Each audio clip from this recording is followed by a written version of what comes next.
இன்னைக்கு வெண்டைக்காய் புளிக்கறி எப்படி பண்றதுன்னு பார்க்க போறோம். அதுக்கு நான் இன்னைக்கு ஒரு 6 வெண்டைக்காய் போல இந்த மாதிரி எடுத்து கட் பண்ணி வச்சிருக்கேன். தாளிக்கிறதுக்கு கடுகு, வெந்தயம், கருவேப்பிலை, மசாலா அரைக்கிறதுக்காக ஒரு சின்ன தேங்காயில ஒரு அரை முறை தேங்காய் எடுத்து வச்சிருக்கேன். கொஞ்சம் மஞ்சள் பொடி, வத்தல் பொடி, ஒரு 2 சின்ன வெங்காயம் கட் பண்ணி எடுத்து வச்சிருக்கேன். குழம்புக்கு தேவையான அளவு புளி ஊற வச்சிருக்கேன். நம்ம இப்ப எப்படி பண்றதுன்னு பார்க்கலாம்.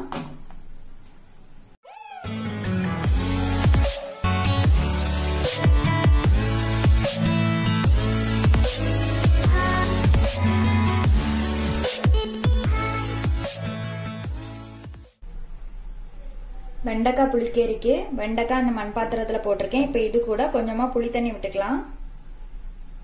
நம்ம குழம்புக்கு ஊற வச்சிருந்த புளியை தான் நான் கரைச்சி ஊத்திருக்கேன்.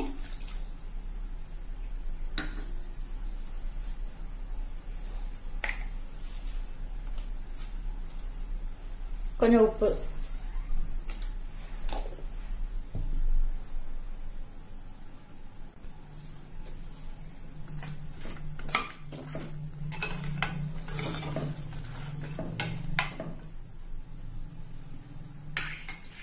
இது வேகட்டும்.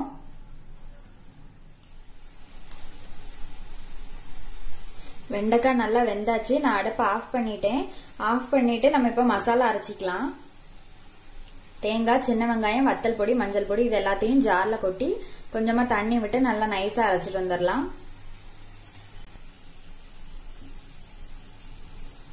தேங்காய் அரைச்சிட்டு வந்தாச்சு. அதையும் இது கூட கொட்டிக்கலாம்.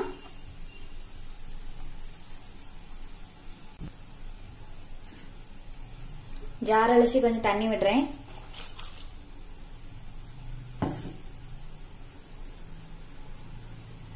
நம்ம ஏற்கனவே கொஞ்சம் புளி தண்ணி விட்டுதான் வேக வச்சிருக்கோம். இப்ப மீதி வச்சிருந்த புளி தண்ணியும் விட்டுக்கலாம்.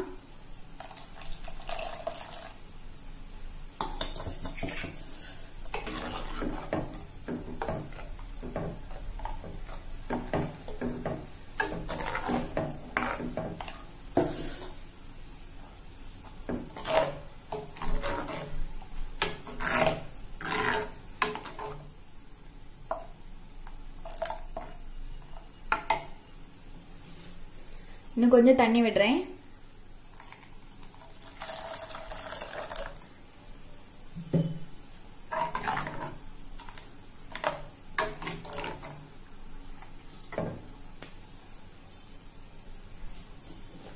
வெண்டைக்காய் வேக வைக்கும் போது கொஞ்சம் உப்பு போட்டிருந்தோம். இப்ப கொஞ்சம் உப்பு போட்டுக்கலாம்.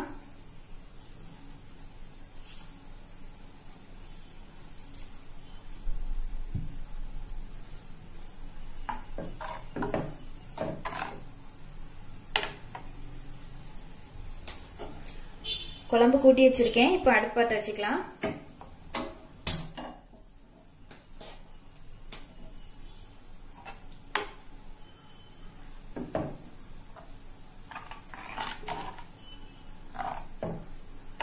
இது ரெடி ஆனதும் காமிக்கிறேன்.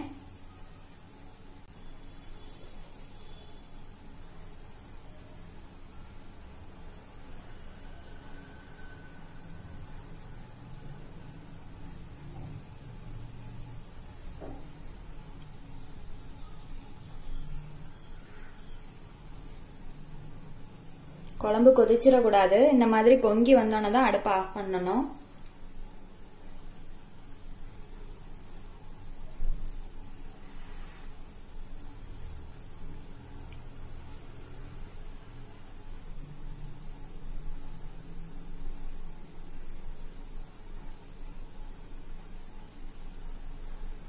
இப்ப இது ரெடி ஆயிடுச்சு. அடுப்பை ஆஃப் பண்ணிக்கலாம்.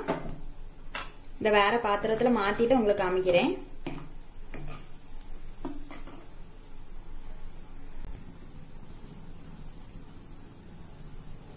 குழம்பு வேற பாத்திரத்துல மாத்திட்டேன். இப்ப தாளிச்சுக்கலாம். தாளிக்கிறதுக்கு எண்ணெய் விட்டுருக்கேன். இப்ப இதுல கடுகு, வெந்தயம் போட்டுக்கலாம்.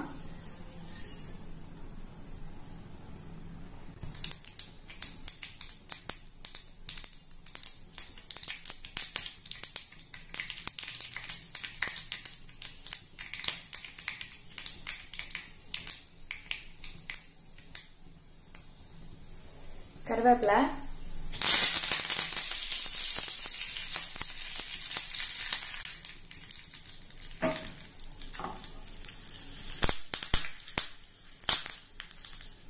குழம்பு கூட கொட்டிக்கலாம்.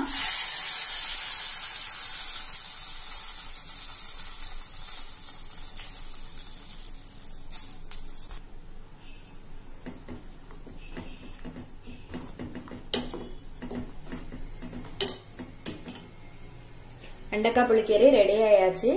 இது மாதிரி நீங்களும் செஞ்சு பாருங்க. செஞ்சு பார்த்துட்டு எப்படி இருக்குதுன்னு சொல்லி கமெண்ட்ல சொல்லுங்க.